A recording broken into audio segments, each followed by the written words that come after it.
ভোলার বোরহানউদ্দিনে নিখোঁজ হওয়ার একদিন পর মমিন নামের ৬ বছরের এক শিশুর মরদেহ উদ্ধার করা হয়েছে একটি সুপারি বাগান থেকে।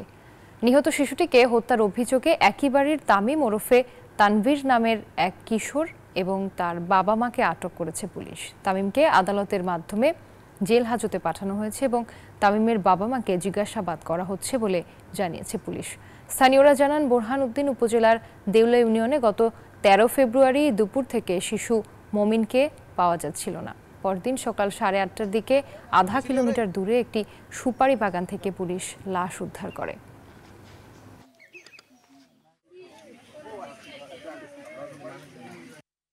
পাইতেছি না আমরা বিরসাইতে আছি। এরপরে রাইতেও সারা রাত বিরসাইছি। পরের দিন সকালে যেমন আরেকবারের বাগানের ভিতরে পাইছি।